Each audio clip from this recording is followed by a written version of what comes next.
Oisashiburi. Nice to see everybody. It's been too long.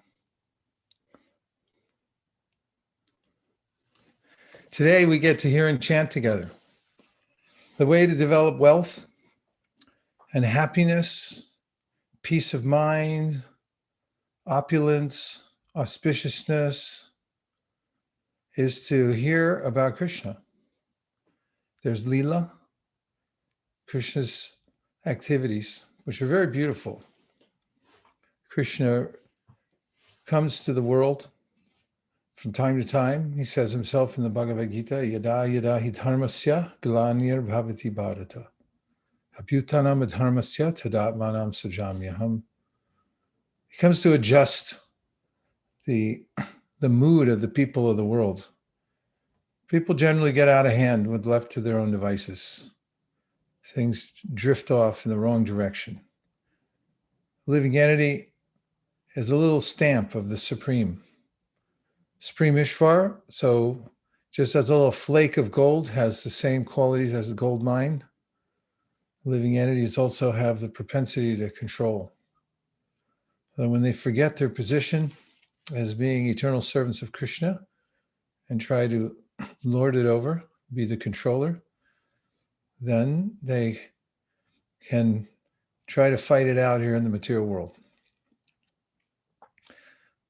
Bahunam jamanamante gyanavamam prapadyate vasudeva sarvamiti sa mahatma sadur labaha. After many, many births, the person who comes to his senses realizes that actually Krishna is everything, literally. And I'm meant to serve him. So Srila Prabhupada's a pure devotee, and he had a spotless life in Krishna consciousness. When he was a child, he wanted a Rath Yatra cart. His father got him a Rath cart. Prabhupada told one of my godbrothers that he used to sleep with his hand on it at night, that little Rath cart. And he used to pray to Lord Chaitanya that he could get a ticket to go to Jagannath Puri for the Rath Yatra to see Lord Jagannath. And he met his spiritual master. He walked up the steps there at Ultadunga Junction Road, one of the holiest places on the planet. Anybody who goes there will never be the same. If you go there in a mood of devotion, having done some sacrifice, worked in a Walmart parking lot for a while to sell sets of Bhagavatams, you develop the adhikari to go to that place. And then you can go and you can touch the step that Srila Prabhupada walked up to meet his guru, Srila Bhaktisiddhanta Saraswati Thakur. And then in your dreams, you'll remember the impetus that he had to walk up those steps to meet his guru. And as soon as he met his guru, there was combustion because his guru recognized the potential. And he told Abai at the time that you now can take the message of Lord Chaitanya and spread it all over the world. Take it to the Western countries. And so later in life, after keeping that order in his heart for many, many years, incubating it, he took Krishna consciousness and spread it all over the world. Purity is the force. When you have complete spiritual integrity, then there's potency in your voice and in your writing, everything that you do. You become an auspicious, opulent personality spiritually. And people naturally recognize something as different. They want to become part of it. So we're lucky because we have a connection to that internal energy that he brought to the world. So I have my respectful obeisances to my spiritual master, His Divine Grace, A.C. Bhaktivedanta Swami Prabhupada, and to all of you who are following in his jet stream, taking advantage of Lord Chaitanya's open order to the world to teach everyone about Krishna consciousness. And also you're imbibing, you're taking in the very special instructions that Krishna gave in the Bhagavad Gita and that we got through our Acharya Sampradaya to chant japa every day, avoid sinful activities. Yesham tvantakadam papam jananam punya karmanam te dvanda mohanir mukta bhajanti mam dridhavrata. And if you stay free from sinful activities, then you'll be dridhavrata, very determined. So thank you very much, everybody, for keeping yourselves in such a high state of spiritual consciousness. Today, we'll read a little bit from the Sri Ishipanishad. It's a very auspicious book. Prabhupada brought it out early on. It's a part of the Shrutis. And it all talks about the Supreme Personality of Godhead. We can remember how he's a person. When Akrura was asked by Kamsa to go to Vrindavan with his chariot and swing by and pick up Krishna and Balaram, then he was on a dastardly mission, but he was a pure devotee also. All the way there, he was meditating on the lotus hand of Krishna. Krishna's hands are very delicate and beautiful, as you might imagine, the perfection of all hands. And he was thinking how he might place that hand on his head and say, "Oh, Uncle Akura," and give him a benediction from his hand. And so Prabhupada writes in the Bhagavatam, in his commentary, that when Lord Nrsingadev saw how gentle of a devotee Prahlad Maharaj was, he took compassion on him, his 5-year-old pure devotee, and he put his lotus hand on his head. You've seen the picture? Lord Nrsingadev with his hand on Prahlad's head. And Prabhupada writes there that there's no difference there between Lord Nrsingadev placing his lotus hand on Prahlad's head and chanting Hare Krishna, because you're directly coming in contact with the Supreme Personality of Godhead when you do that. So today we can chant Hare. There, can you highlight, please, Prema and Premi's a little cave over there?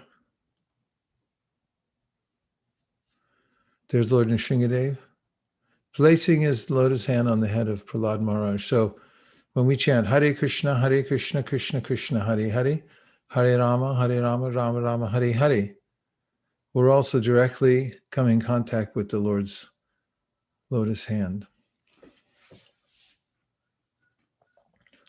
So let's start just with a little kirtan, and then we'll have some reading and a discussion. Is that good? Or would you like to have a drama or something? Have a drama?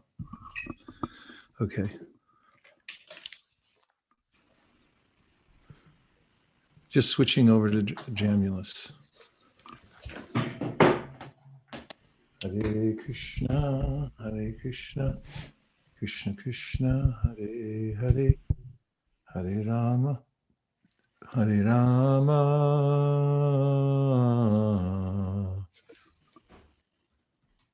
Rama Rama, Hare Hare.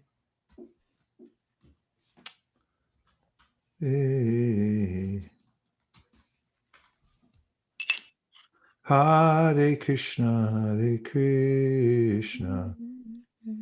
Krishna Krishna, Hare Hare, Hare Rama,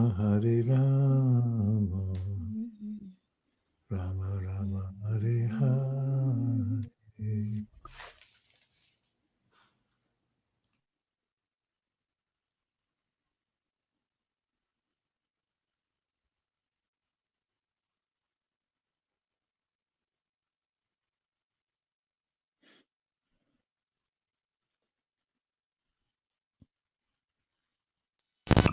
Krishna Krishna, Hare Hare, Hare Rama, Rama Rama,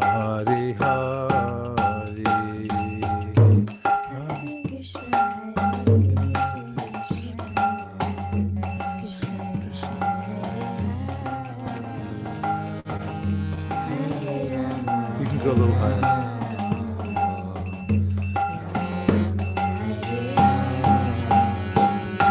Hare Krishna, Krishna Krishna, Hare Hare, Hare Rama,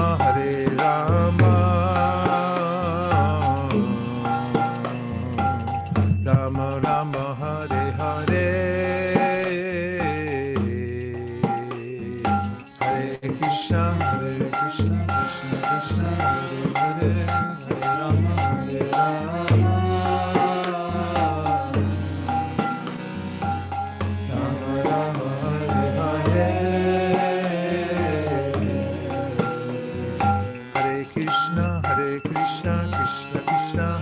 Hare, Hare Rama, Hare Rama, Hare Rama, Rama Rama, Hare Hare, Hare Krishna, Krishna Krishna, Hare Hare, Hare Rama, Hare Rama, Rama Rama,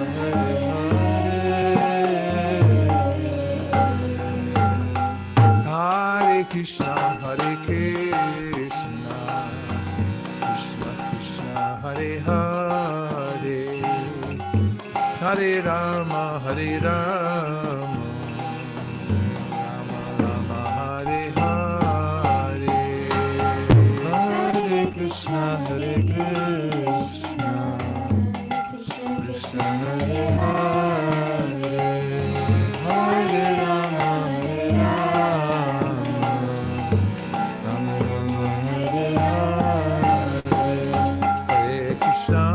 Krishna, Krishna Krishna, Hare Hare, Hare Rama, Hare Rama,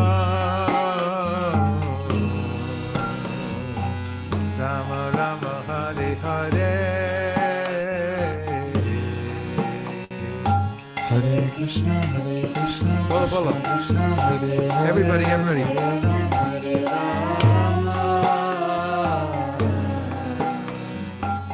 Rama Rama, Hare Hare, Hare Krishna, Krishna Krishna, Hare Hare, Hare Rama, Hare Rama, Rama Rama, Hare Hare, Hare Krishna, Krishna Krishna, Hare Hare,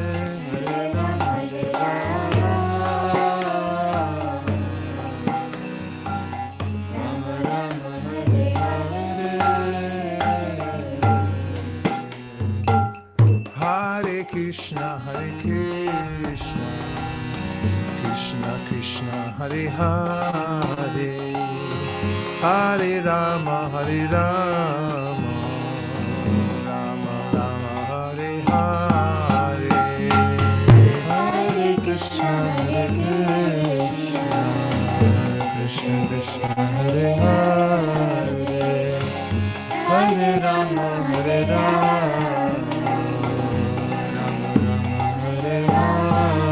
Hare, Hare Krishna, Krishna Krishna, Hare Hare, Hare Rama, Hare Rama, Hare Rama, Hare Rama, Rama Rama, Hare Hare, Hare Krishna, Krishna Krishna, Hare Hare, Hare Rama, Hare Rama, Rama Rama, Hare Hare.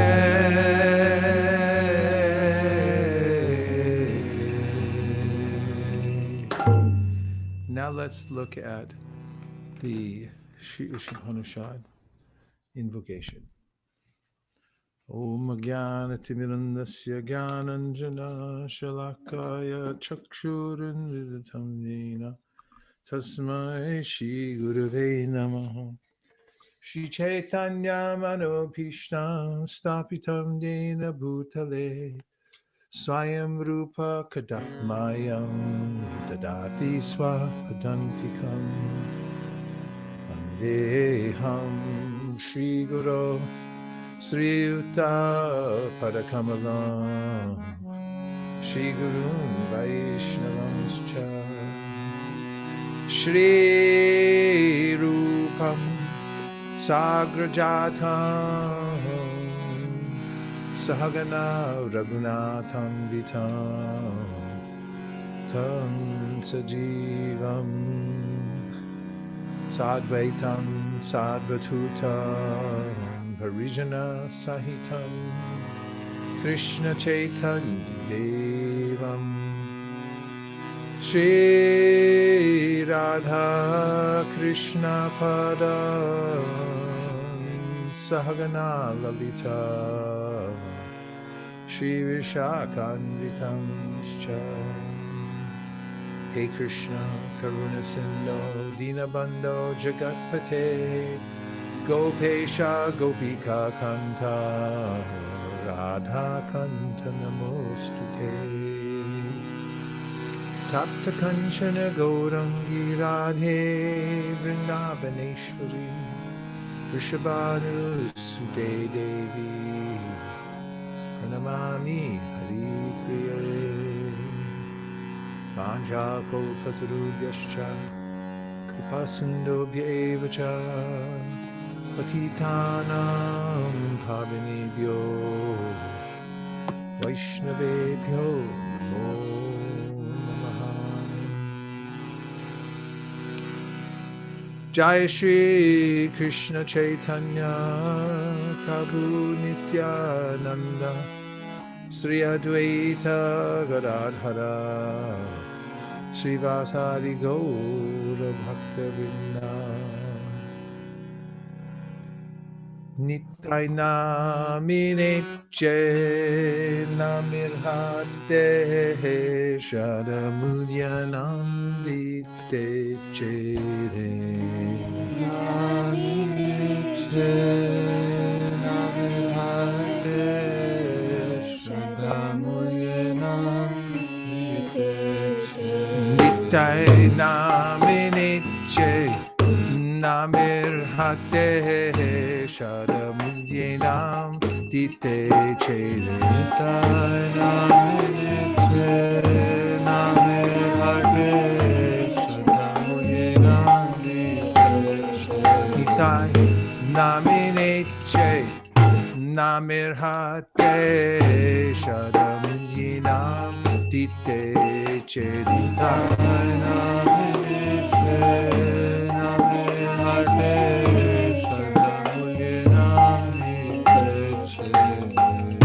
Hare Krishna, Hare Krishna, Krishna Krishna, Hare Hare, Hare Rama, Hare Rama, Rama Rama, Hare Hare, Hare Krishna, Hare Krishna.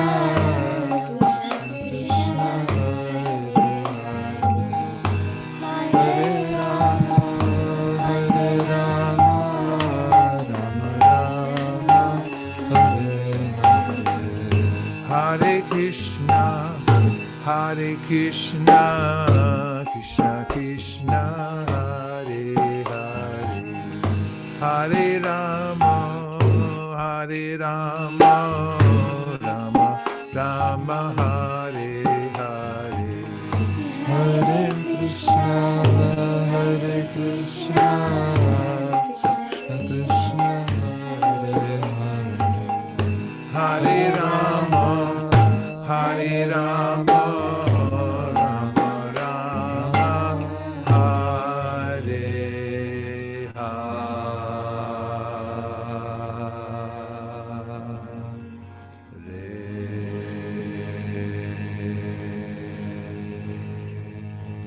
Nitai Gaur Premanande, Nitai Gaura Haribo, Haribo, Haribo, Haribo, Nitai Gaur Haribo, Nitai Gaura Haribo, Haribo, Haribo, Nitai Gaura Haribo.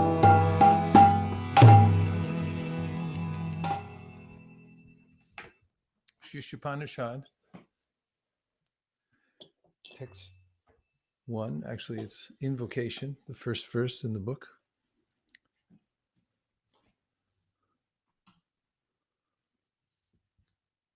Om Purnamata Purnamidam Purnat Purnam Utachyate Purnasya Purnamadaya Purnameva Vishishyate. The personality of Godhead is perfect and complete, and because he is completely perfect, all emanations from him, such as this phenomenal world, are perfectly equipped as complete wholes. Whatever is produced of the complete whole is also complete in itself. Because he is a complete whole, even though so many complete units emanate from him, he remains the complete balance.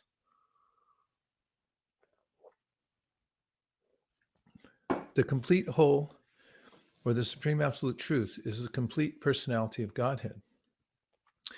Realization of impersonal Brahman or of Paramatma, the supersoul, is incomplete realization of the absolute complete. The supreme personality of Godhead is Sat Chit Ananda Vigraha. Realization of impersonal Brahman is realization of his Sat feature or his aspect of eternity. And Paramatma realization is realization of his Sat and Chit features, his aspects of eternity and knowledge.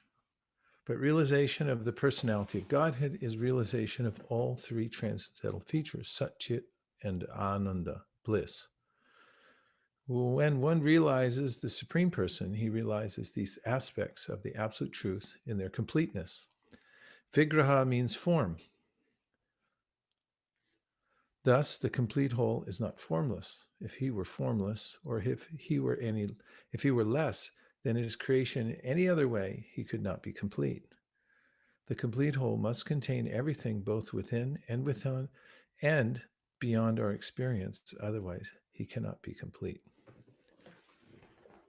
So stay on the first paragraph, please. And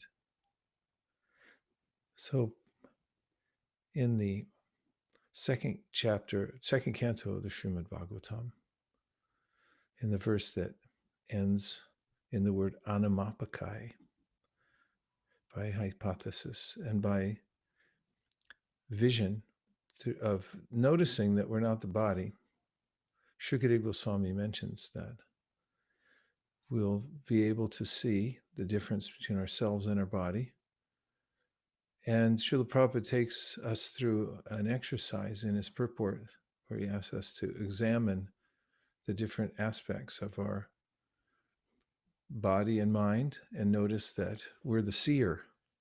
We're not the one that is being seen, and therefore we're separate from the body. And then he asks us to notice that we have intelligence that comes to us as if supplied by a father to a son who is giving good instruction. And he says this is the preliminary realization of the Paramatma. The Paramatma resides within the heart of everyone, as Krishna says in the Gita, Ishvara sarvabhutanam hrideshya arjuna tishtiti brahmayan sarvabhutani yantra rudrani mayaya. Krishna says, I'm riding on the machine of the body made of material energy, along with the living entity, and I'm fulfilling his desires, giving instruction about how to enjoy the material world. And therefore, Prabhupada points out that the Paramatma cannot be the ultimate feature of the Supreme. In other words, in the verse, he teaches us how by observation we can see that we're not the body, and also that there's a superior presence who's giving us intelligence.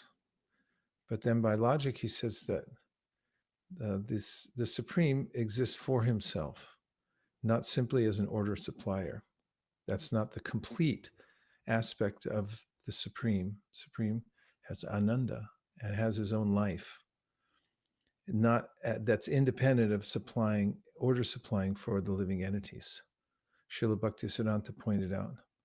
Actually, it was one of his disciples who had gone to a play somewhere in England, and he had been invited there as a Gaudiya Vaishnava, and in the play there was a stage, and above the stage there was a balcony, and during the play, at different intervals, God would come out with a long beard and a gown. And he would say, I bless you, or I condemn you, I condemn you. And he wasn't really part of the play. He would just interject at various intervals. And after the drama, the producers had asked this devotee who had been a guest of honor there, what he thought of the play. And he said he thought it was very good. He said, only in our philosophy, God's actually in the play. He's not the one standing above, just interjecting or overseeing. He's actually doing the drama. Queen Kunti says, Maya Javani Kachanam Adad Hokshajamav Yam Lakshase Mudadrisha Nato Natya Darodyata.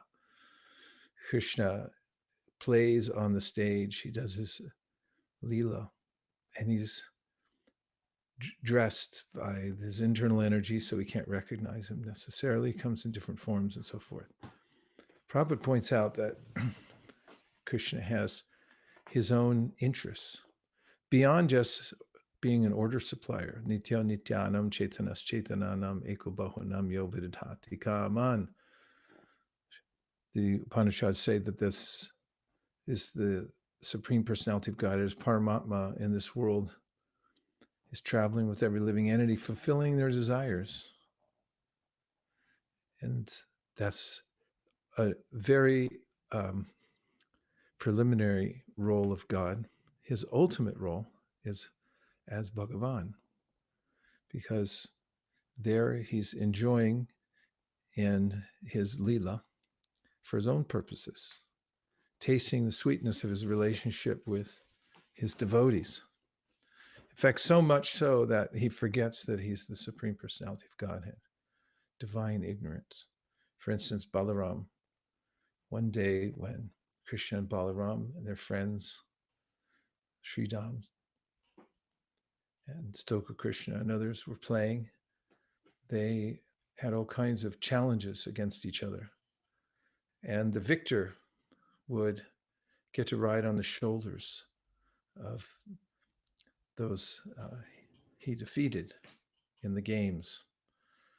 So one day, Pralambasura was a demon sent by Kamsa, and he disguised himself as one of the boys and came on the scene. And Krishna was organizing the game, and he was doing it very expertly, because not only did he want the boys to have fun, but he also wanted to kill Pralambasura.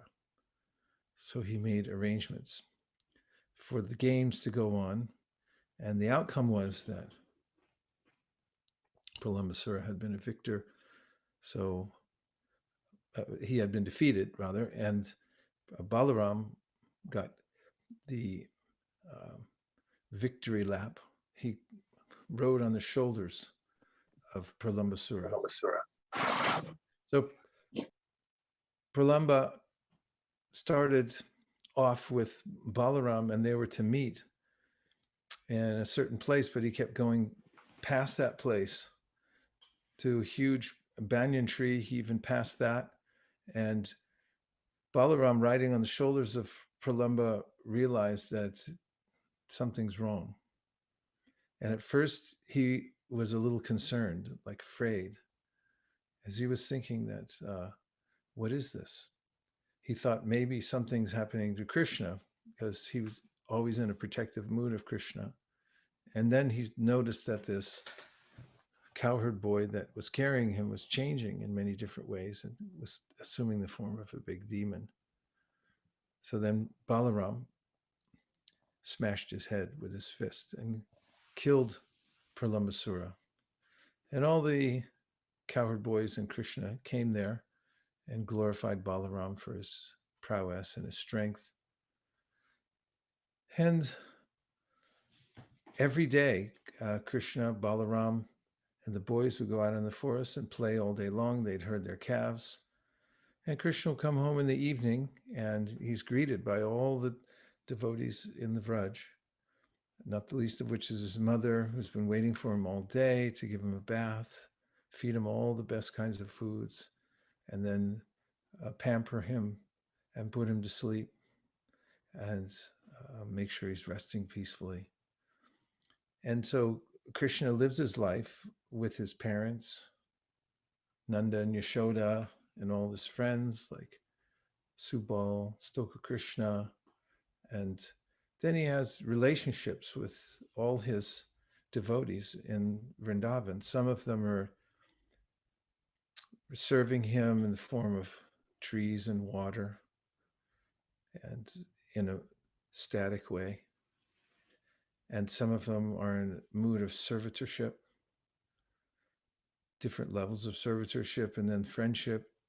Nectar Devotion describes how there's various kinds of friends that Krishna has. Some are more intimate than others. Some have a little more paternal instinct and are looking out for Krishna. Like even Balaram, he's always carrying his plow. He's in a mood of protecting Krishna.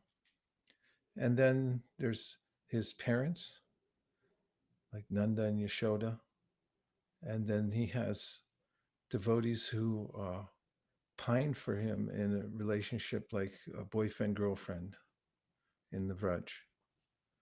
And they meet in secret places, just like lovers do.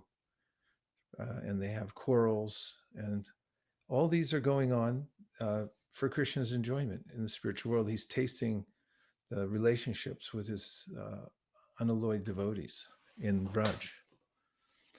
And that's his main purpose, is to enjoy Ananda.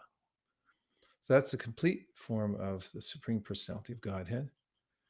As Krishna says in the Bhagavad Gita, Brahmano hi pratishtaham amritasya vyasya cha shashvatasya dharmasya sukhasya ikantikasya cha.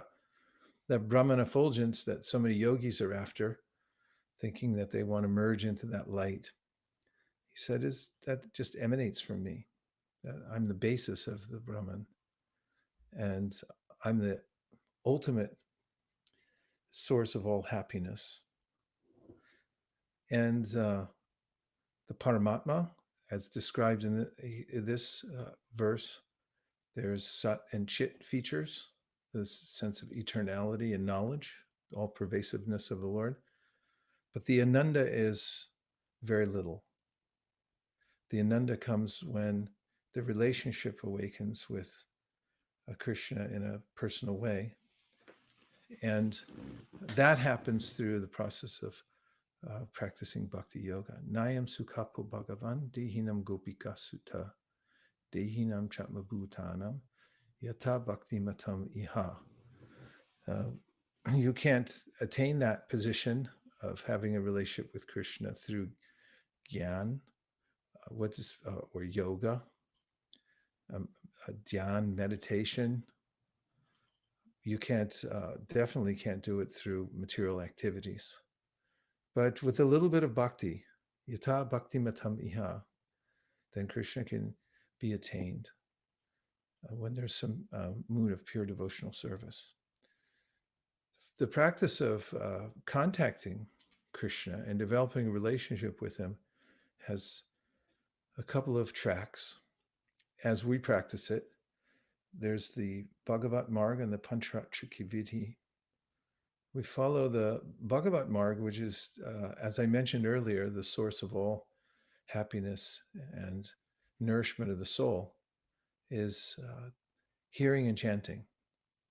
When we chant Hare Krishna, if you chant and chant and chant and chant and learn to overcome the mind, rise above the mind by chanting, even if you're chanting with great strain and struggle, and you're being interrupted constantly by the mind chattering, and you think, oh, this is terrible. I'm the worst chanter in the world.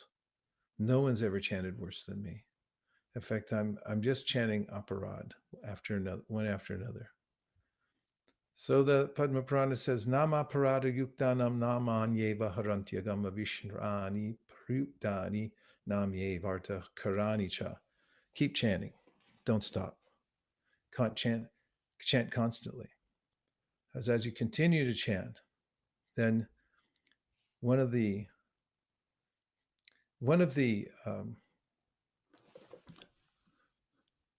names will come through. It'll come sailing through. I'm going to read you a little piece I wrote, if I can find it. A realization I had about chanting and chanting.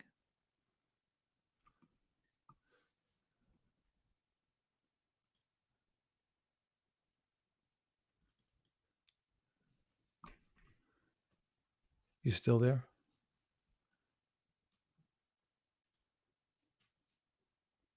Everyone's nodding. It's like we're deaf or something. Okay, boxing with the mind. Boxers meet in a ring and fight each other for a set number of rounds. Each round lasts 3 minutes, and each fight, called a bout, features up to 12 rounds. As a round begins, an official rings a bell, and the fighters come out of their corners, touch gloves, and then begin boxing.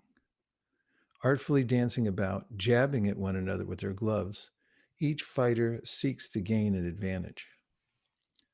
Often in a bout, one of the fighters wins by a knockout when he catches his challenger off guard and lands a decisive punch on his opponent's chin. Before this morning's japa, I shook hands with my mind, and then we faced off in the japa ring, exchanging hooks, jabs, feints, crosses, and combinations. Wary of my mind's tricks, I kept my defenses up, constantly bringing my attention back to the Maha Mantra, even as my adversary tried hard to knock me off my asana and drag me away from my chanting. In Bhagavad Gita, the greatest of fighters, Arjuna says, "For the mind is restless, turbulent, obstinate, and very strong, O Krishna, and to subdue it, I think, is more difficult than controlling the wind." Krishna agrees with Arjuna, but says the mind can be overcome. Lord Sri Krishna said, "O mighty armed son of Kunti, it is undoubtedly very difficult to curb the restless mind, but it is possible by suitable practice and by detachment." Remembering the words of Krishna and Arjuna, I gained optimism. Despite a slow start, and continued to chant, even as I faced a most potent rival. My resolve paid off at the beginning of the 8th round when I caught an auspicious break and suddenly scored a decisive punch, sending my counterpart mind reeling against the ropes. Mesmerized by the constant volley of mantras and intimidated by my grit, my mind had momentarily lowered his guard, letting one very clear Mahamantra come sailing through. The mantra knocked him back several steps. Stunned by the power of the holy name, my mind staggered on wobbly knees, and he never recovered as my chanting continued with even more enthusiasm. Although he had a reputation of being unbeatable, my mind had succumbed to the power of the holy name, and triumphantly, I won the round and the bout by a knockout. Hare Krishna. Tips for fighters. Number 1, stay in the ring and fight. Scripture recommends that we stay in the japa ring no matter what. That is, one should keep on chanting even when, or especially when the going gets tough. Padma Purana states, even if one chants the Hare Krishna Mahamantra offensively, one can eventually overcome offenses by continuously chanting without deviation. In other words, if your chanting is imperfect or you feel uninspired, you should go on chanting your rounds. At some point, you will utter a mantra in Nam Bas, the clearing stage, and you'll get a special taste that will inspire your chanting and all other aspects of your spiritual life. 2, study and know your opponent, the mind, before entering the japa ring. 3, don't take your eyes off your opponent, the mind, thinking that he's neutralized or insignificant. 4, cultivate knowledge about the power of chanting the holy names and associate with those who have a strong taste for chanting. Chanting japa of the holy names is serious business. Like a prize fighter, one must stay in good shape spiritually so that one can enter each round of japa with dexterity and determination. Om Tat Sat. So, on the Bhagavat Marg side, thank you very much, Subhangi Radha. So, and Eka Chakra Pran. Hare Krishna. So we have to practice. And how much do we have to practice? A lot. It means at least every day we have to have a routine where we lean into the process of chanting Hare Krishna and then also hearing from Srimad Bhagavatam, because Shrinvatam Swakata Krishna Punya Shravana Kirtana Hridyantaksto Badrani Vidunoti Suritsatam. When Krishna hears the Srimad Bhagavatam as we're reading it, he becomes inspired to cleanse our hearts and gives us special impetus to hear about him more. That's the great wealth in life, that we develop this desire to hear about him.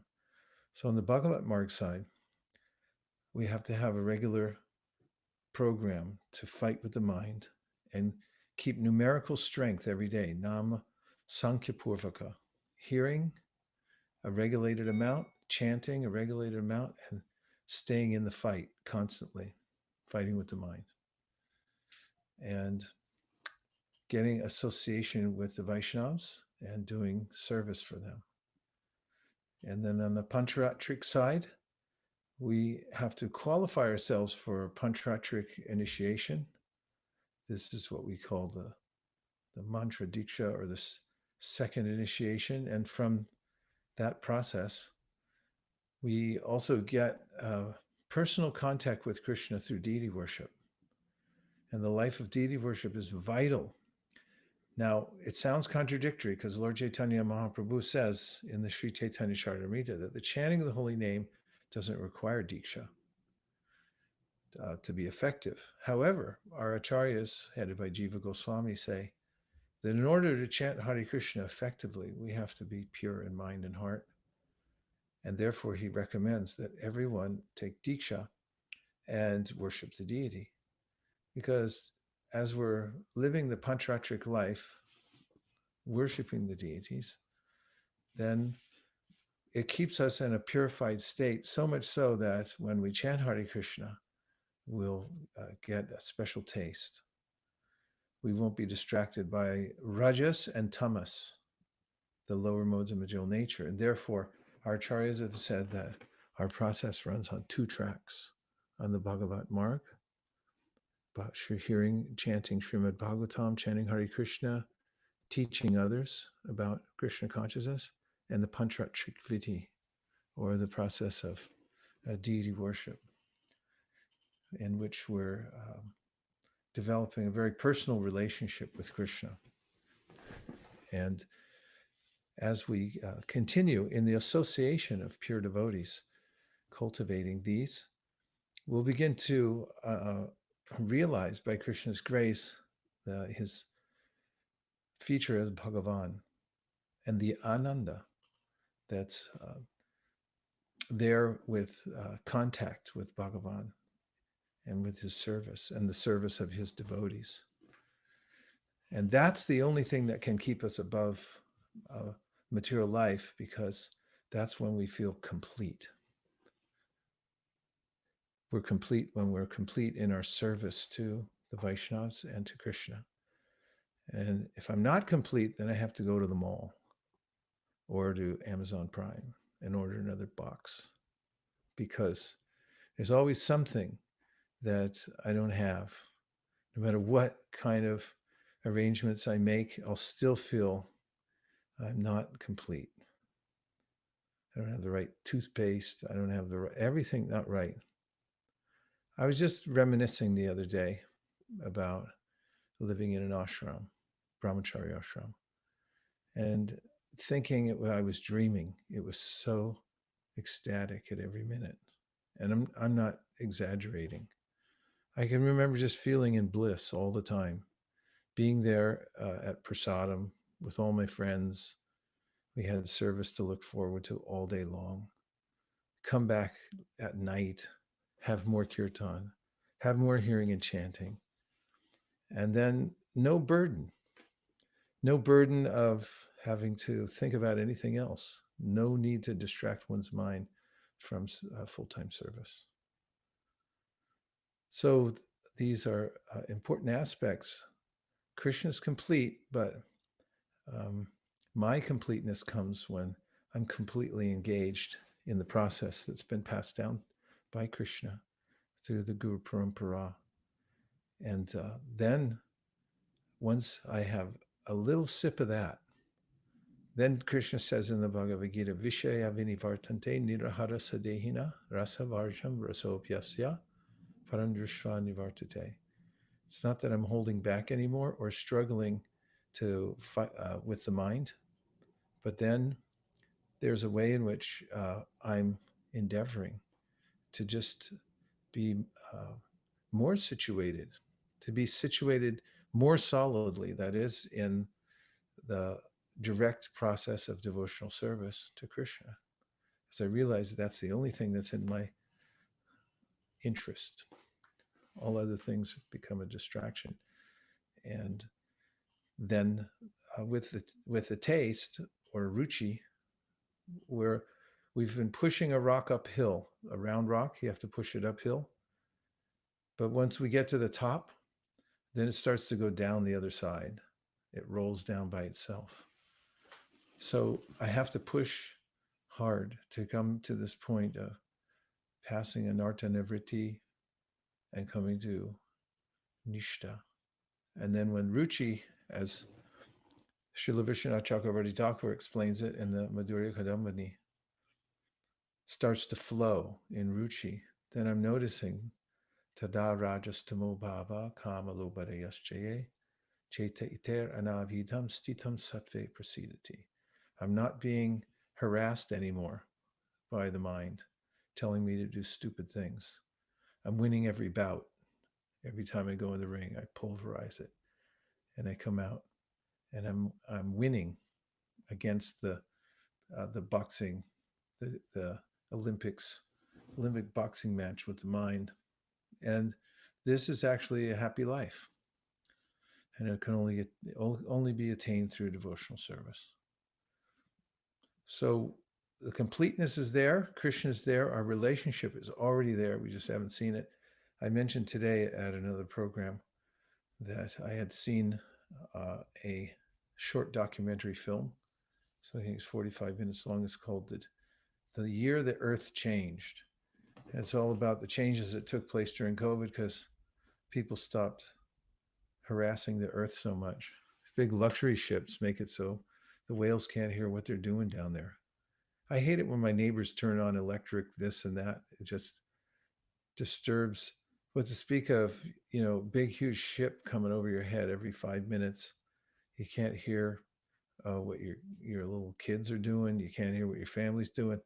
All over the earth, everything's disturbed by the demoniac civilization that's going on, hell-bent for trying to, just hell-bent, leave it at that. So then in one of the sections, the producers showed a section that went viral during, I didn't see it, but apparently it was a big event in one city in northern India. Somebody, a 30-year-old photographer, heard his father up on the roof calling to him, quick, you have to come see this. He ran up the ladder to get to the roof with his camera. And when he got there, he had the shock of his life. He was 30 years old. He had never seen the Himalayas in his life.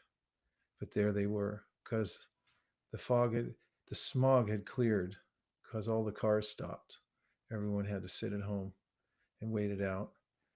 And he saw it for the first time. And when he showed the film, like the before and after, it's you get this striking feeling in your heart, like, wow, it was there the whole time. We couldn't see it. And it was for no good reason, too. Just pollution is just from whimsical activities, just tutoring around on all kinds of vehicles that make racket and put out smoke. And where are you going? To get some pan.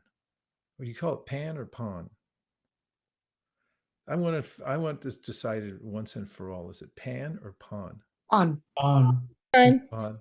You just tutoring around. They have all these little shops with little pawn samples that you can buy, and everyone's chewing on it, spitting it out, and that's material life.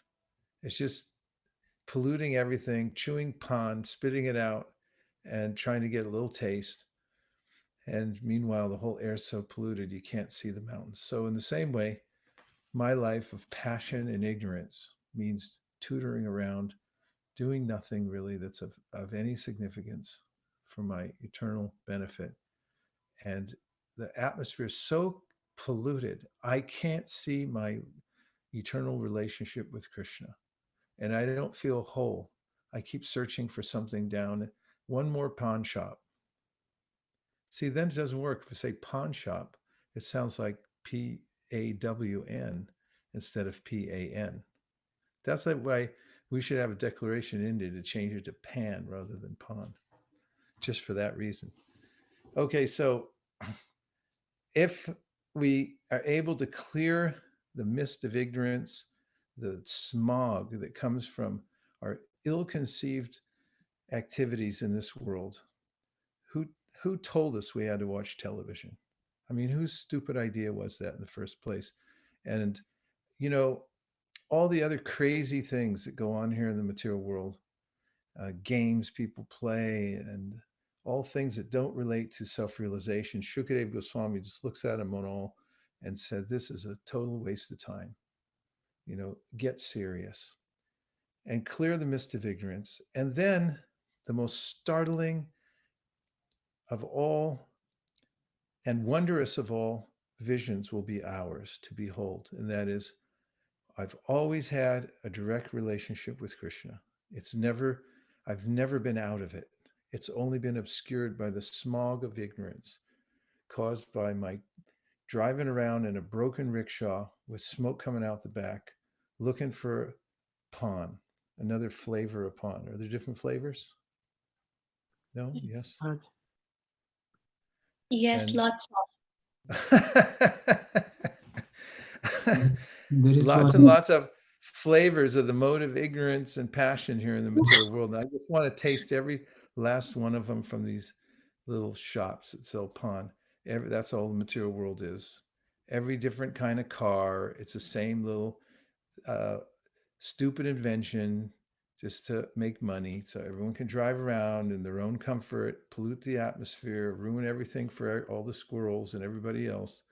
And then, it's a really crazy idea. It's passion and ignorance, not well thought out at all. But when we get smart and we start following the acharyas and we start following Krishna in the Bhagavad Gita, and we become dedicated to the path of Bhagavat Marga and Panchratrik Vidhi, then the smog will clear and we'll see our direct relationship with Krishna. We'll be so startled that it was there the whole time and I just forgot Krishna. And then we'll feel whole, just like those people on the roof. They're jumping up and down for joy. It was a visceral experience that they had to see the mountains there. It's so glorious. And to realize they had missed it all this time. So then we feel the import of this verse, Om Purnam Adah Purnamidam Purnat Purnamudachate. We're complete, but we've forgotten our completeness because we've forgotten Krishna. So we have to remember him. And Bhakti Yoga is the sublime process. All you have to do is for Panchratrik Vidhi. You come to the temple. You ring the bell, take some Charnamrita, and feel happy bowing down before the beautiful form of the Lord. Smell the incense. Somebody hands you a flower, take it, a little bit of scented oil that was offered to Krishna's lotus feet. You can put the swab down on your hand. Some people take a little piece of the cotton. If you go to Radharaman, they'll give you a little, any of the temples in Vrindavan, they'll give you a little piece of cotton with some beautiful scented oil that was offered to the deities. You put it in the fold of your ear up here. Just hide it right in your ear. And then all day long you can smell that. And then you can offer a few prayers and then take a little prasad and be happy. And if you want, you could sit there. Krishna likes it. He likes it when we sit there in front of him instead of going some other stupid place, and chant Hare Krishna and just chant. You can chant japa and be peaceful. Hot day, you can sit on the cool marble floor in front of Krishna Balaram. You can chant along with the kirtan. You go to any temple and just bring a pair of kartals and sing your heart out to the deities. And this is bhakti. It's really simple. Krishna reciprocates by clearing the mist of ignorance and revealing himself to us so we feel complete. So now let's take a few reflections or questions to expand the conversation. I'm checking in to see if we got anything on the special grid that we have for reflections. Here we got Vijay Damodar Prabhu to start things off. He says, it is said that each jiva has specific service to Krishna that no one else can replace, correct? Also, when a Mukta Jiva delivers their service, both Jiva and Krishna get their blissful returns, correct? If you answered yes to both of the above, then is it correct conclusion that Krishna's total returns, WRT, what is WRT? With respect to. Thank you. With respect to bliss is not complete, since there is still many Bhatta Jivas not providing their share of returns of seva, bliss to Krishna. This apparently contradicts Krishna's Purnam or completely satisfied state. Please clarify. Well, Krishna is Purnam. He's complete in himself, but he can become more complete. He's always expanding his pleasure. That's why they're unlimited living entities. He's unlimited, and his expansions are unlimited because his pleasure never plateaus. It's always increasing.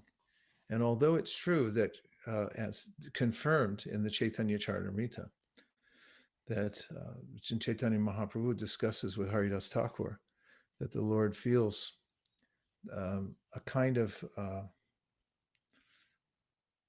he feels regret for the living beings who have become wayward and aren't engaged in his service.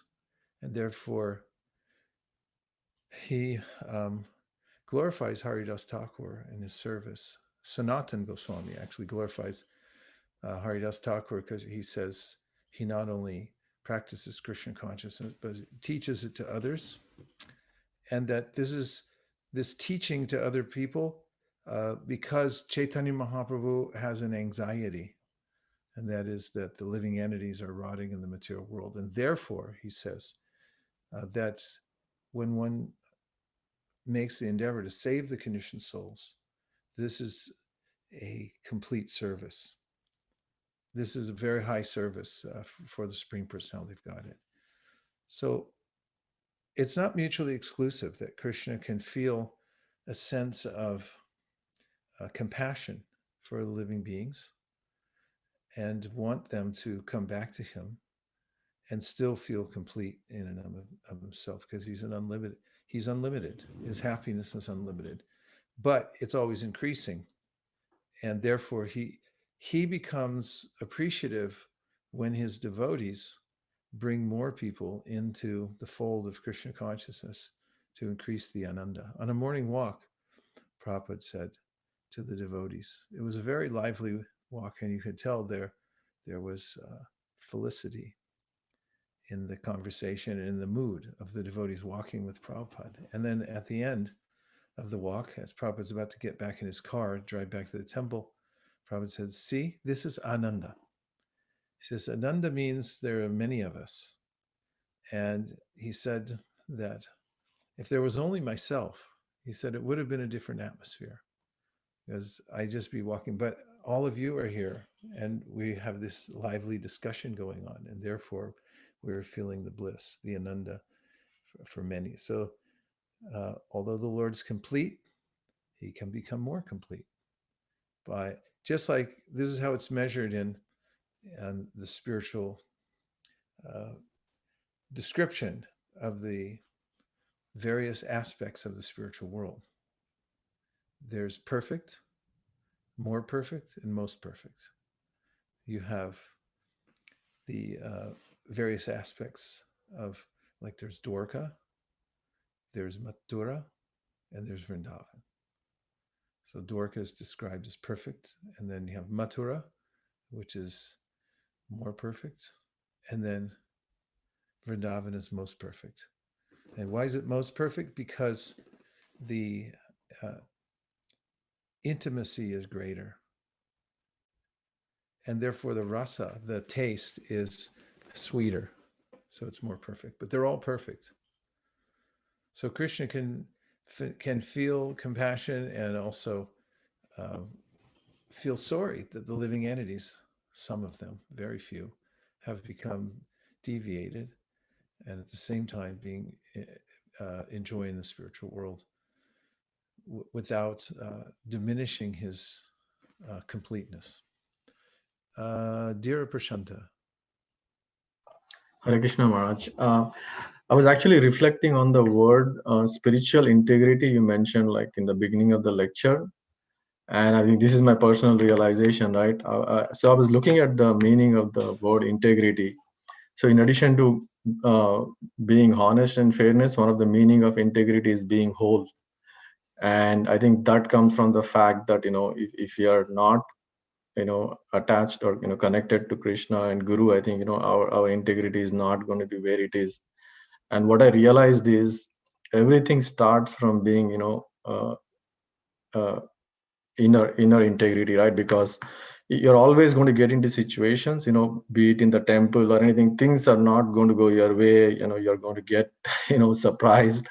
So if you're integral, from the inner, then you'll be able to face the situations better. And I think, more importantly, I think you feel satisfied and connected, because of your sadhana, your devotional service. Other things don't matter to you that much, even if it's some kind of unfavoritism, or things don't go your way, you are kind of balanced. So I just want to share that realization. Yeah, this is something that Krishna mentions in various places in the Bhagavad Gita, but especially pointed in the beginning of the 6th chapter. He's describing the yogis and who are controlling their minds. He says, for one who has conquered the mind, the super soul is already reached, for he has attained tranquility. To such a man, happiness and distress, heat and cold, honor and dishonor are all the same. A person is said to be established in self-realization is called a yogi or mystic when he is fully satisfied by virtue of acquired knowledge and realization. Such a person is situated in transcendence and is self-controlled. He sees everything, whether it be pebbles, stones, or gold, as the same.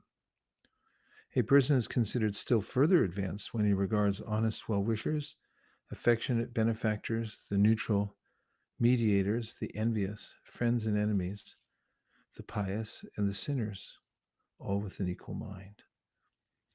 And this has to do with the spiritual integrity. In the practice of Krishna consciousness, one develops that and feels satisfied within him or herself. Okay, we have Sukeshwari and then Vatsala and then Bhakti Rohit. Hare Krishna, Prabhu. Prabhu, Hare Krishna. We were talking about using all different kinds of senses for Krishna's service. So I was remembering that I think it's about 2 years that we started a class for the kids with special education needs in Sunday school. So in these 2 years, what I have realized is, they have, just because they're constantly chanting, they're listening to the Katha, and, parents are offering and eating prasadam.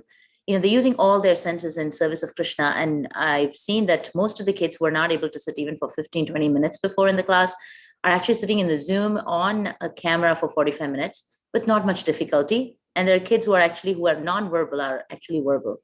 So it looks like a practical application of what's said in the Shastras. So that was my comment, Prabhu. And I have a question.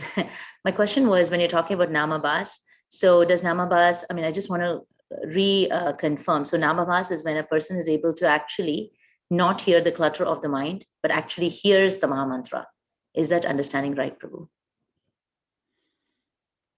Yes, there's a level of chanting in which we're still hearing the chatter of the mind. Have you ever experienced that? Your lips may be moving and the mantra may be coming out, but actually what I'm hearing is, oh, you got to go to the store. How come you didn't answer these emails?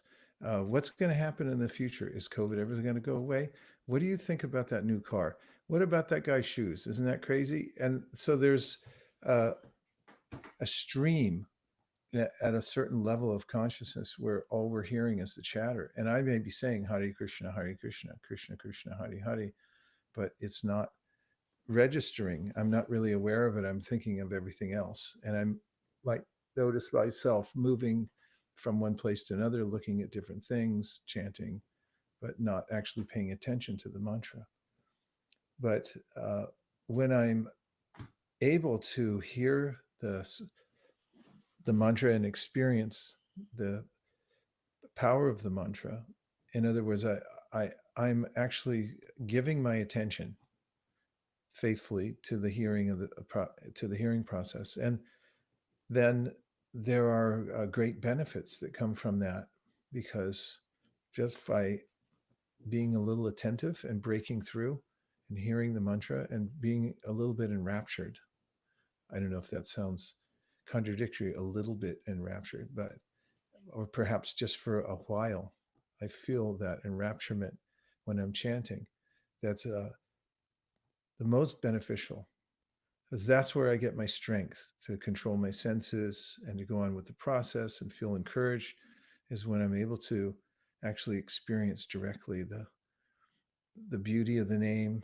I feel something, I feel some compassion, comes from that. And Haridas Thakur in the Harinam Chintamani lists all of the benefits one gets from Namabhasa. And he says it's better than reading all the Vedas. It's better than doing any kind of sacrifice that you could possibly do, any kind of austerity, giving in charity. He goes down a long list of all the things that cannot compare to Namabhasa, even one chant, one mantra. So we should try for that, because then we'll be able to get strength to continue and come to the higher stages of chanting in Shuddhanam. How long does it take, Prabhu, to be able to do the 16 rounds? 40 years, you're saying? So I was just wondering. 40 years. I'm not saying Prabhupada said it. He told that. So you will be able to hear. Shastra says you can go for millions of years, but not get the taste if you don't apply yourself. And part of applying is just deciding that I'm going to make this a priority. I mean, how do you feel in a relationship if someone doesn't make you a priority? It could be any relationship, and you just notice that actually, I'm not really a priority in that person's life. How does it make you feel? Like giving some wonderful reciprocation. So all it takes really, it's not a mechanical process. This is a heartfelt process. Krishna's there waiting for us, but I'm smogging the place up with my stupid stuff, thinking that I'm king of the outhouse, and called the material world, and I got a little chip in the game, so I'm all proud. It's like, look at me, I'm a CEO driving a mountain bike up the hill, talking on a cell phone at the same time, making deals, and I fly first class and blah, blah, blah. You're a little lost jiva in the material world. And the acharyas say, wake up, little jiva, jeev jago. Realize that the only game in town is Krishna's Leela. And if you just give up your little fake Leela here in the material world and say, Krishna, I'm making my life a service to your Leela. Gyane priyasam udapasya namanta eva jivanti san mukaditam bhavadiya vartam. Brahma's mood after his mind was blown by Krishna. Blown totally. And it takes a lot, because Brahma's the smartest person in the universe. And that's pretty smart. And then Krishna, just without making any special arrangement, just blew his mind. And then Brahma said to everybody, just give up trying to understand Krishna with your intellect. Gyani priyasam udapasya namante. Jivanti san mukharitam bhavadiyavartam stanistita shrutikatam tanuvan manobir. Tanuvan manobir, use your body, mind, words to serve the Bhagavatam. And when you do that, then you'll actually come to your real life, which is that the internal potency will descend into your life and your heart will melt. And then you'll be able to directly experience your relationship with Krishna, even in this life. Thank you so much. The burning sensation from the forest fire, the material will be put out. Can't put out a forest fire with a bucket of water, or even with airplanes.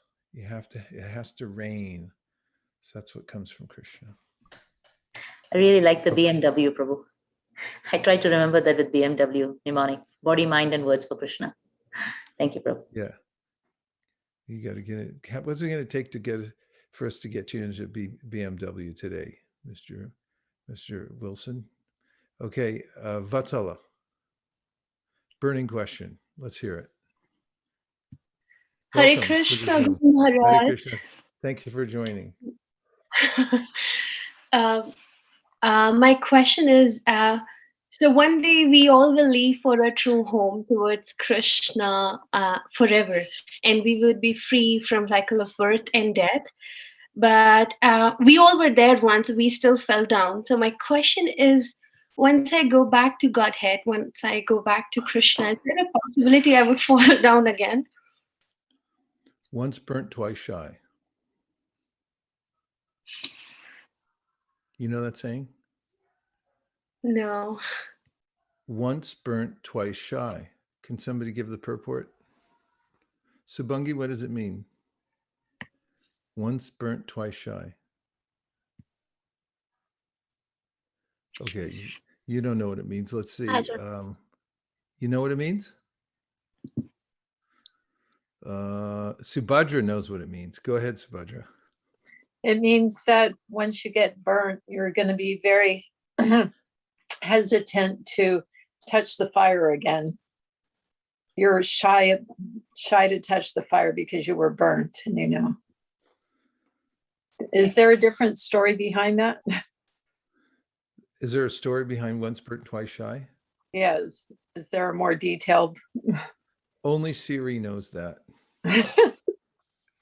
There's You have to go to the Siri Purana.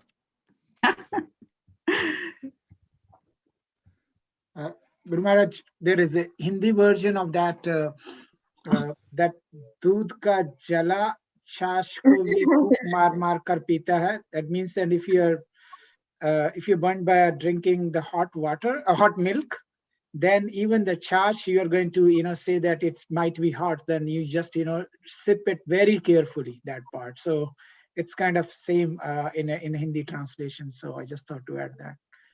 Thank you. That helps a lot.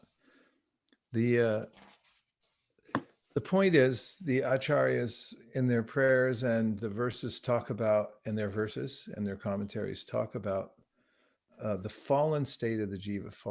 Fallen means fallen. Some fall down. There's an endless dispute which cannot be resolved about exactly how and when living entity falls down. And Prabhupada says it in the Bhagavad Gita. He said it really doesn't matter. There's a psychology behind it, though. And the psychology to know is that, is it true that God's making me suffer for no reason? I mean, I'm good, and why bad things happen to me? So this is actually a mistaken idea, because Krishna doesn't want us to suffer, and he's making every arrangement so that we can come to the complete stage of our lives. And the only way, Bhaktivinoda Thakur says, that you can actually realize it for yourself, not on the mental platform, is through Chit Samadhi. The only way you can possibly do that is through coming at least to Namabhas, because In your chanting, if you come to the level beyond the chatter of the mind into Nambhas, you'll start feeling complete, and you'll start feeling complete because you're feeling a flow of mercy coming from Krishna. And you'll feel that actually Krishna loves me. And then the ideas about like, how did I fall down? Why did I, this doesn't seem fair. Those vanish like vapor, because we're right here now. The Himalayas are right there right now. The smog was created by me, not by the Himalayas. And when I actually see it for myself, then all that wonderment and anxiety about how I fell down, will I fall again, and so forth, which is intellectualizing the process, becomes vaporized through direct realization. Thank you very much. Thank you, Maharaj. Pranam. Hare Krishna. Gaur Prem.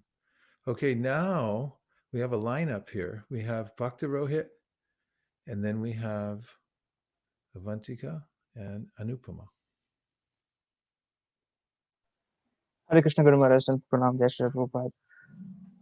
The Hare verse, Krishna. the verse that we took today, Ishipanishad invocation today.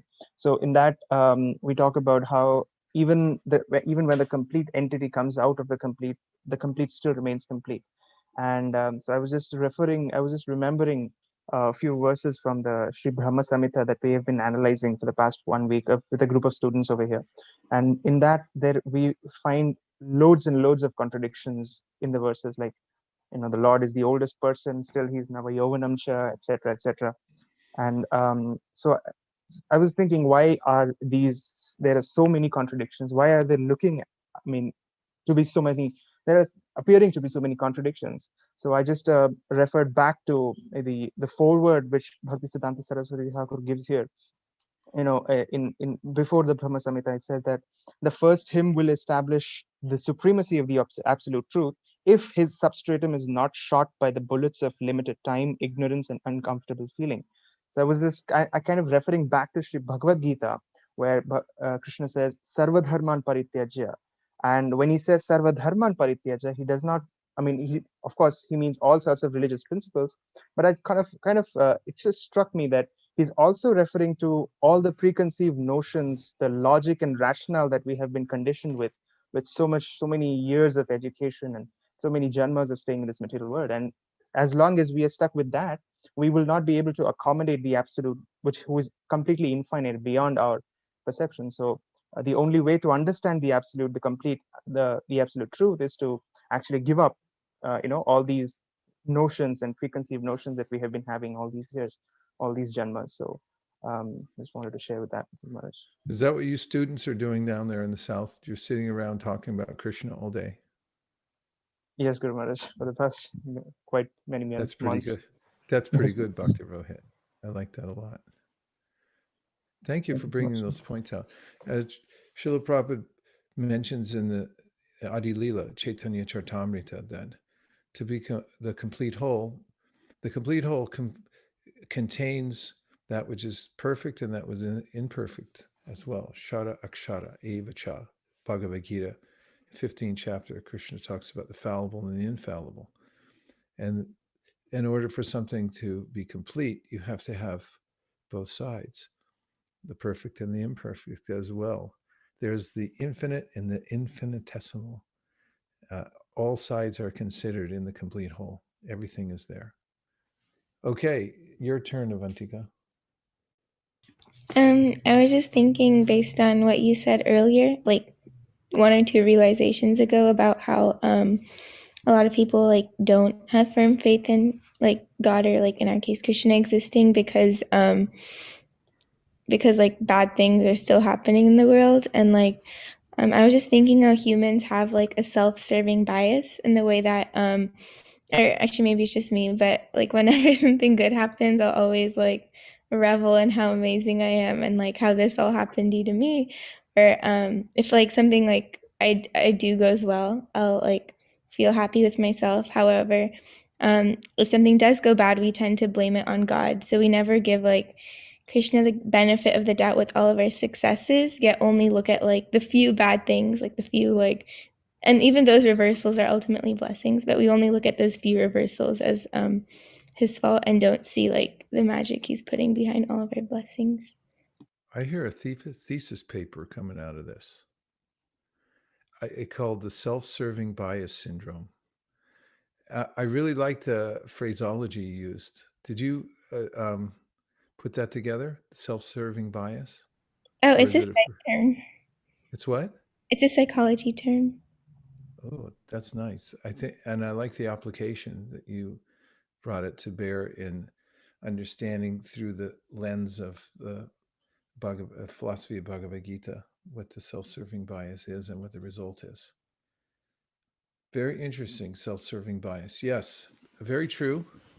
And therefore, Krishna says in 15th chapter of Gita, Nirmana moha jitta sanga dosha. Nirmana moha jitta sanga. The way to remove the clouds of ignorance, the smog, is to be nirman, which you have to be.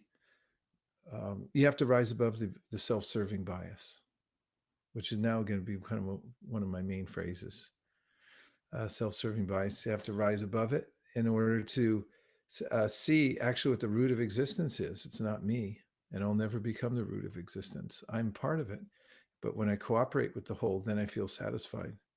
And I feel completely whole because I'm doing my complete duty to the complete whole. Nice point. Thank you very much. Well done. Anupama. Hare Krishna Guru Maharaj. Because of my obeisances. Praise Prabhupada. Jai. I was really appreciating your boxing analogy.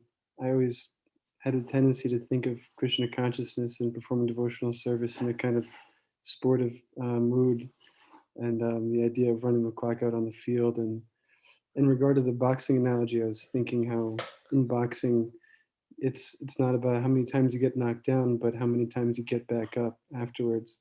And so it's like similar with chanting, in that we could get knocked down so many times, but because ultimately spirit is stronger than matter, if we just get up that last time, then we'll always prevail by that effort. And so I was appreciating that. And also the point you were making about how it's the quality of our chanting that matters, and that the mind can be going on so many different ways. And we can go on chanting like that for millions of lifetimes. And it's similar even with reading. I found as well that you often bring up the point you could read an entire paragraph and really not get much out of it if you're not totally present. And it reminded me of one of my favorite verses from the CC, which is Shunile Karibe Chitte Ragunari Tosh Krishna Gara Preme Habi Paibe Santosh, which means simply hearing submissively will free one's heart from all faults of ignorance, and thus one will develop deep love for Krishna. This is the path of peace. And so I found that by reading and chanting very submissively and very attentively, then the beam in my hand when I go to do book distribution becomes much stronger. And I feel like I have a stronger influence when I'm interacting with people.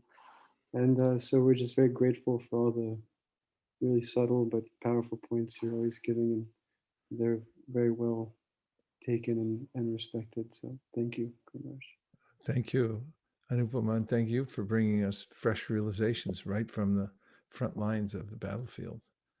Because when you're testing out your chanting, the best place is going out and trying to teach the mantra to other people and see how much potency you have. It's good to go out and get frustrated too, because then you come back and want to lean in. That constant tension between the hearing and chanting and distributing and wanting to bring each up to a higher level is what keeps us moving above the plateaus that are inevitable if we don't do that. Really nice. Thank you very much. We have a couple more on the board. Nisha. Nisha says, thank you so much for a practical, inspiring class. What inspired Srila Prabhupada to translate Ishipanishad amongst all other Upanishads? Because it's so personal. It talks about the Lord's face and how he walks and does not walk and so forth.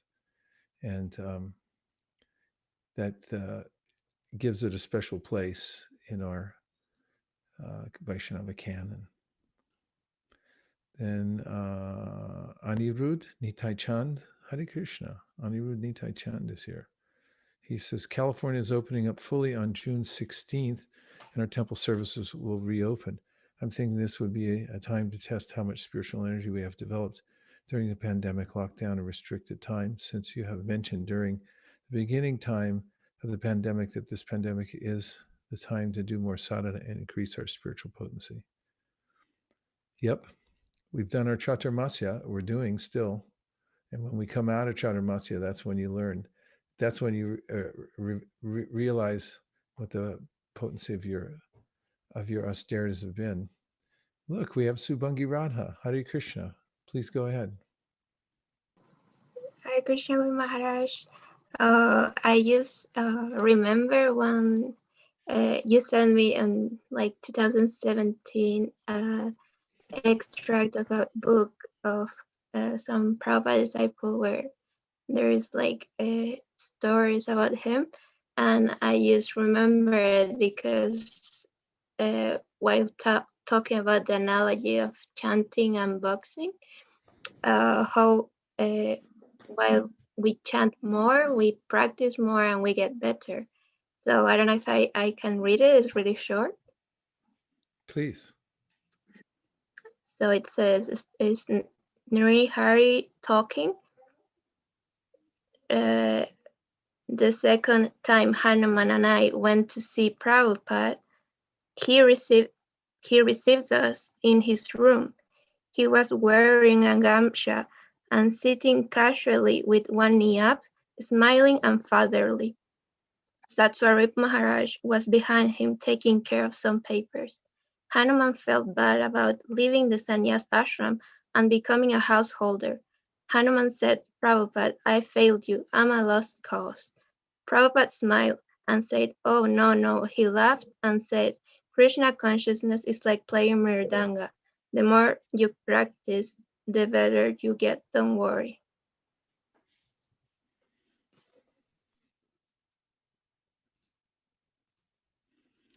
Yay. That's very encouraging. Thank you very much, Subhangi Radha. That was really good to remember that, because it's easy to feel disappointed in this world. Everyone's against me. I'll never get anywhere. But that's not true. Krishna says, even if you're the worst actor in this world, if you just keep on, then you'll be successful, because it's the process that's powerful. Kirata hunanda pulinda pulkasha abhira shumba yavana kasadaya yene chapapa yada pashraya shraya shudyanti tasmai prabhavishnave namaha. Basically, Shukadev Goswami's listing all the people everyone would say, don't even bother, you're never going to make it. You're so far outside of the varnashram or human life qualification, you'll never make it. And he says, don't count anybody out, because the power that comes through the devotees from Lord Vishnu is enough to elevate anyone from any situation. Excellent. Thank you. That was beautiful. And then a couple more just to finish. We have Matendra Prabhu, which is a real boon just to have him around. He said, can you elaborate on tip 2 for fighters? Study and know your opponent. Yeah. In the third canto of the Srimad Bhagavatam, Kapila Dev gives the philosophy of Sankhya, and he describes the various entities we're dealing with. So does Krishna in the third chapter of the Bhagavad Gita. Near the end, he describes how there's a hierarchy. Indriyani priyanyahur indriyabhya paramanaha manasastu parabhudhir yo bude paratastu saha evam buddhi parambudva samstabhyatmanam jahi shatram mahabaho kamarupam darasadam. Understand that there's a hierarchy, senses, mind, intelligence, then the Atma. And then he says, okay, you can stand up to this. You can fortify your intelligence so that your mind and senses will come under control. And if you study the mind and understand that, first and foremost, that it can be transformed. One of the reasons that I might become frustrated and give up is because I think it can't be done. This is true in a lot of different situations, like people learning languages. If they think that I can do it, then they'll do it. If you think I can learn this language, if you're just confident, you can go for it. In fact, I've seen it with book distribution. The main ingredient that inspires people to get good at book distribution is confidence. And the way they get confidence generally is they watch somebody else and they get a little bit of training. They hear from others about how it works. You just keep trying, look for the nice people. And then all of a sudden, I mean, they watch and they see other people are doing it and say, definitely it's possible. And then if it happens to them once somebody buys a book, then they think, wow, okay, maybe I can do it again. So developing confidence is extremely important in the process, understanding that the mind doesn't have to remain my enemy. It can become my friend. Nam Chintamani Devi Dasi has a reflection. Thank you for the soothing Krishna Katha. I was reflecting on how painful it is for the false ego to admit that I've been wrong. But when the clouds of false ego clear even a little bit, realizing that I am a LLG, little lost jiva, is actually a relief, because then I have all the reason to ask for help and can appreciate the help that I'm getting. Nice realization. That's why it's called sweet surrender. It's the sweetest thing to give up the false ego and just walk away. And Shraddha Devi Dasi gives the power phrase, Siri Purana. It's all written in the Siri Purana. Okay, thank you very much, everybody, for joining for the Sunday program here at ISV. And we'll just have one little bhajan on the way out. So we leave with a song in our heart.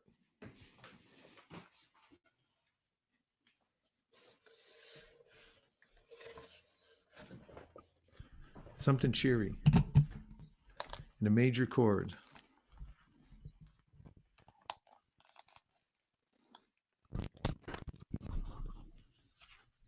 Radha Krishna bol bol bolo re shobai. Radha Krishna bol bol bolo re shobai. Shri Shri Radha Krishna bol bol bolo re shobai.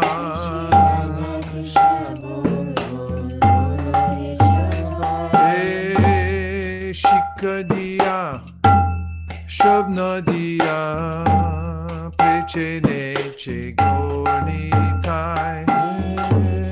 Shikadiya Shabna diya preche neche goni kai. Hari bol bolo re shikadiya.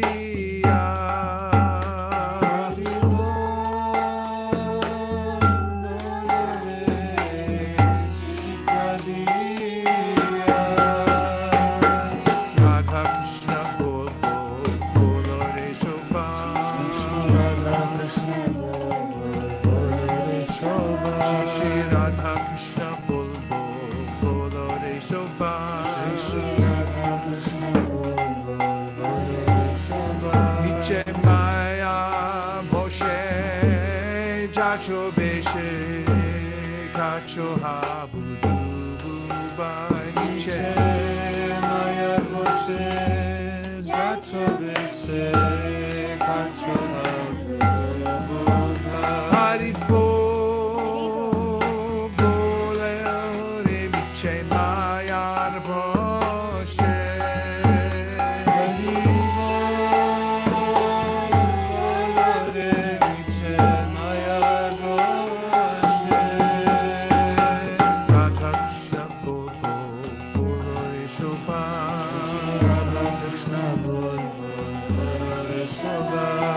Radha Krishna bol bol bolo re shobai.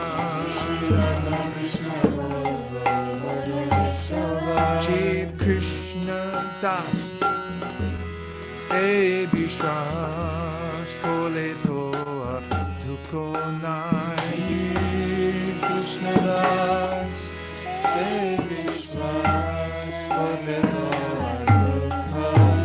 Hari bolo re Jeev Krishna Das.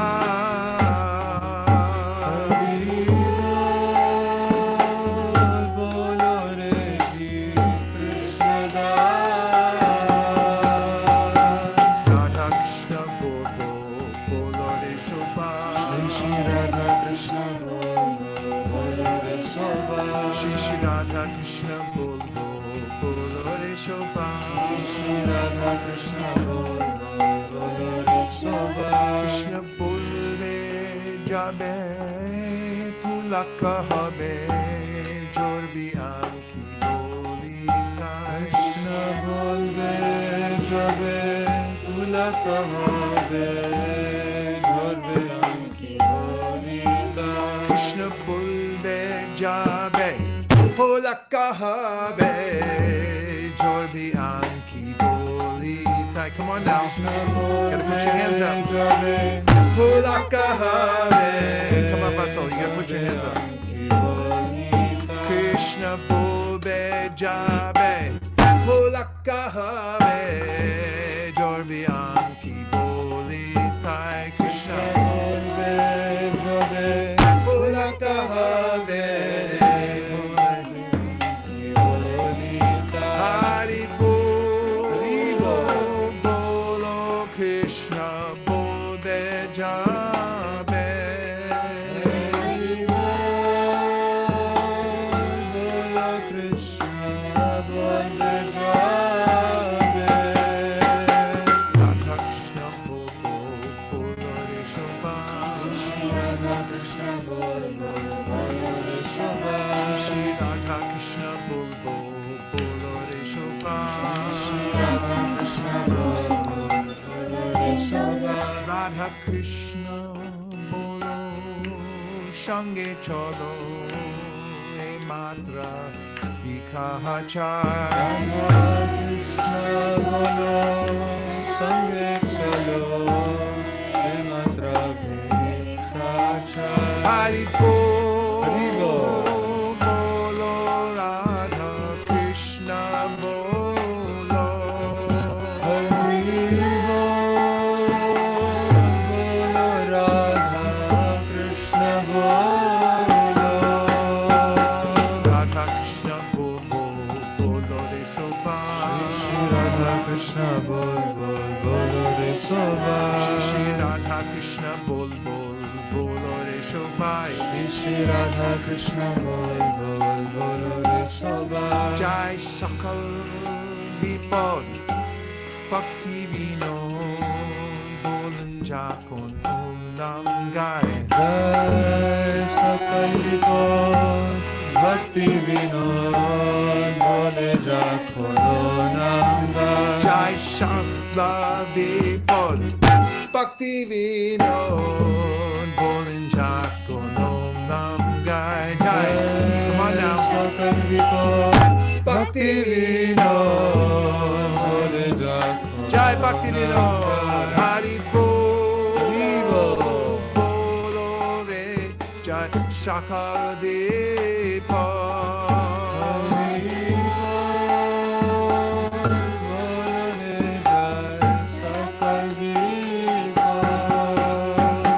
Radha Krishna bolo re Shobha.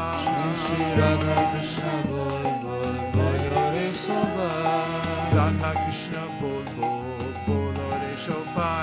Shri Radha Krishna bolo re Shobha. Jai Sakala Vipod Bhakti Vinod Bolan Jakon Om Nam Gai. Radha Krishna bolo shange cholo e matra vikachar. Krishna bolo sange chalo e matra Krishna bolbe jabe pulaka habe jorbe anki bolita. Krishna bolbe jabe pulaka habe jorbe anki bolita. Krishna dase vishwas kore to ordukona. Krishna dase vishwas kore to ordukona. Niche mar boshe chacho beshe kacho ham. Boshe chacho beshe kacho ham. Shikaria shobnalia pricheni chigonita. Shikaria shobnalia pricheni chigonita.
Hare Hare Rama, Hare Rama, Rama Rama, Hare Hare. Hare Krishna,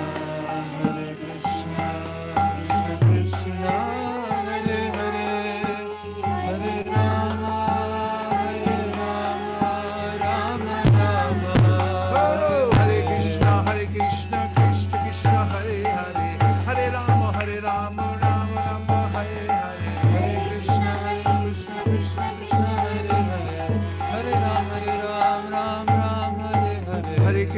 Hare Krishna, Krishna Krishna, Hare Hare, Hare Rama, Rama Hare Hare. Hare Krishna, Krishna Krishna, Hare Hare, Hare Rama, Rama Rama, Hare Hare. Hare Krishna, Krishna Krishna, Hare Hare, Hare Rama, Nitai Gaura Hari Bol, Hari Bol, Hari Bol, Hari Bol, Nitai Gaura Hari Bol, Nitai Gaura Hari Bol, Hari Bol, Hari Bol, Nitai Gaura Hari Bol.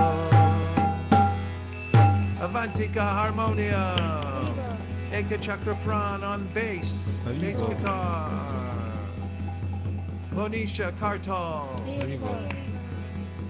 the backup singers for Jamulus,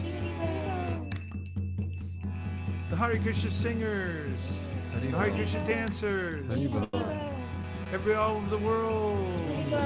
Gaur Premanande! Hari Bol! Hari Bol! Hari Bol! Nitai Gaura Hari Bol! Hari Bol! Hari Bol! Hari Bol! Nitai Gaura Hari Bol! You know, I had an idea while we were traveling the last few days. Can I share it? If you have to go, I'll understand. Just one idea. I was thinking about how when you're developing a community and a temple that's open to the public, people come. The way to make it successful is to think about the perspective of the person who's walking in and do everything possible, every single thing possible to accommodate that person so that they feel welcome, they feel wanted, they feel accommodated. And I was thinking about doing some studies, have people walk in and just test it out and see like where it could have been better. And imagine if we took the next several months to engineer the most welcoming, accommodating atmosphere. I'm not talking about the bricks and mortar. I'm just talking about from wherever we are, that people feel loved, they feel cared for personally by people who are spiritually happy. Then what a place that would be, right? So on the practical side, it would mean there could be some logistical improvements, like already you started this program of having a welcome table. Remember that back in the old days? You all remember before the pandemic came? That we had the table, and when you come in, you'd feel this energy that, wow, there's people here that care about me. And then what are the other steps? What are the other 5, 10, 20 things, tiny little things that could be done to make it feel like everybody is cared for and the perspective of the person coming in is looked after, so that they feel that they're important and loved and so forth. What do you think of this idea? I want to ask Sri Gopal Prabhu, because he's one of the masterminds of the ISV project in general, and also perhaps if we did a test, by vote, maybe who's the nicest person on the planet, we'd enter him as a candidate. What do you think, Sri Gopal? This is a very wonderful idea, Prabhu. I think that was your idea initially. And when we had this welcome table, it's not only the newcomers who were surprised and who were welcome, but it was our regular devotees. They were very much feeling welcomed and very happy. So I think this is a simple thing, but the impact was very much felt. But I think, and there are a lot of things that we can do. It's yeah, very, very nice idea, Prabhu. Thank you very much, Sri Gopal. So I was thinking if we can brainstorm a way to actually develop a list of ways to implement these various improvements so that people feel very welcome. Ananda Kirtan? On the, is he here? Anybody else have a thought about it? About the practicality of it? Can you, I mean, want to talk about, do you see a list developing in a way that it could be Anvatana implemented? Maharaj? Yes. It's not only applicable to ISV, but globally, in Chicago starting as well, because this is very important aspect of worshiping and cultivating community development and outreach. And I was thinking about, how they do the web development testing. There's a thing called A/B testing, and I'm not into development, but I have heard about it. A/B testing is, a version of a site goes live, another version of the same site goes live somewhere else. So let's say I'm opening from Chicago, there is this version of the site comes up. I'm opening from California, another site comes up, and I see which response is better. So based on that, I decide which site actually yielding more encouragement for visitors to come back. So similarly, I was thinking that what if there was no welcome table on month 1, and month 2 and 3, there is a welcome table and other things which comes with it, and kind of measure the outcomes. And that really identifies, okay, what are the incremental changes what have contributed to that, positive upside, things like that. So just my 2 cents. Thank you, Prema Sarova. So it's something that can be done, it can be developed. Okay, we have Tadiya Seva and Anupam.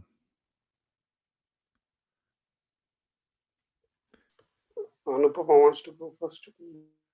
Anupam Prabhu, go ahead. Hare Krishna Guru Maharaj. We implemented the same thing at Bhakti Center maybe 2 years ago or so, and I was the guy who was welcoming, especially at like Thursday night kirtan and Tuesday night kirtan, and it was extremely powerful. If anything, just to have someone who's like the designated friend of any new person who walks in the door, and that way they just have somebody to talk to and make them feel comfortable. After the program ends and they're just kind of standing there, they don't know what to do or who to speak to.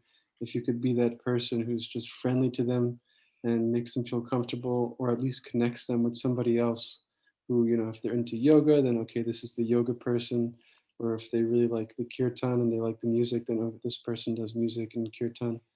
And even just maybe 2 weeks ago, we just started doing Thursday night kirtan in person again. And this girl came, and I was at the table, and then as she was walking out, then I just asked her how she liked it. And it turned out that she was really into Genevieve Harrison because she had heard her music through Willow Smith. And so then we connected immediately, and she started coming to the Harinams now. And just today, she actually met Genevieve Harrison at the Soul Spot. And she's chanting now and even considering like moving into the Bhakti Center. So it's extremely powerful, just as a base for relationships to be formed, and then for people to really get plugged in and comfortable with Bhakti in the center. It's our experience. Thank you very much, Anupam Prabhu. That's very encouraging. Tadiya Seva, Prabhu, you got the last word. Maharaj, because it's the wee hours of the night now. My father is not a spiritualist, but he always used to say, there is an old Telugu saying that home is like a heaven. So for him, it's like, it's a materialistic idea, but still what it says is, wherever he would go, he would not feel comfortable. He has to come to his home and to make to feel like, it's like his heaven kind of thing.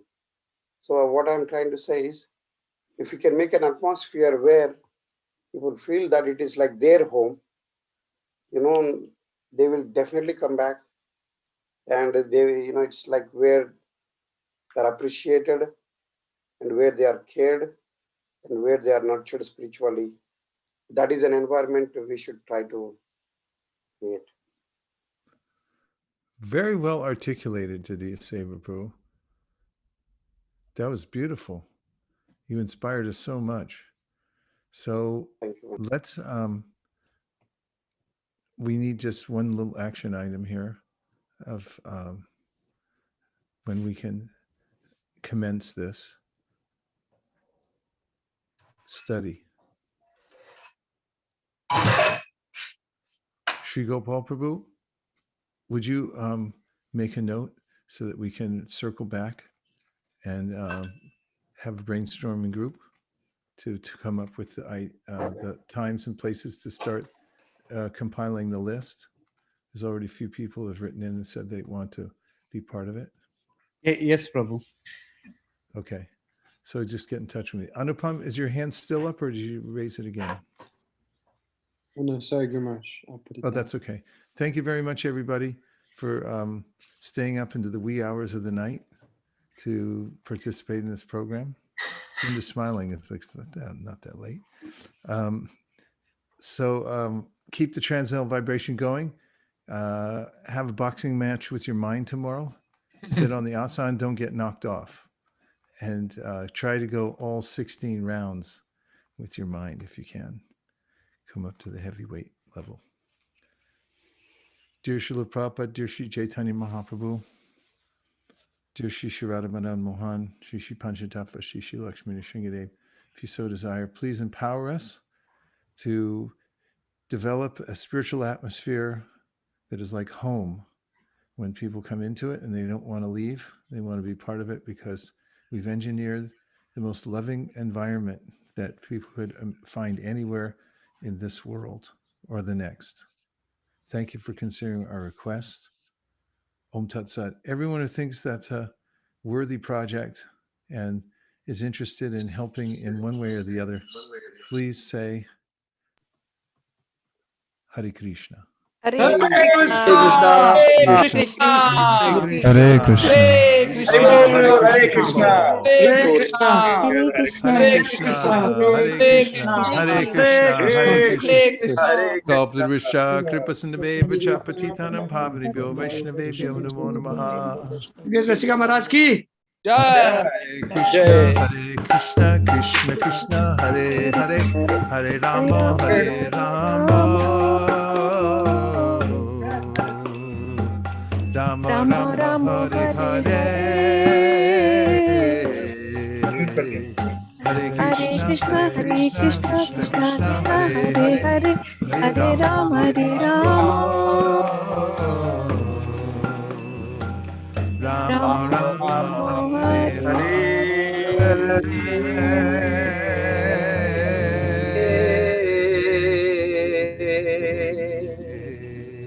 Lord Premanande, Hari Hari Bo. Hari Bo. Hare Krishna. Hare Krishna. Thank you, organizers. Thank you, everyone. Haribol. Haribol. Hare Krishna. Haribol. Haribol. Hare Haribol. Haribol. Haribol. Hare Krishna. Hare Krishna. Hare Krishna. Bhakt Rohit has good thoughts.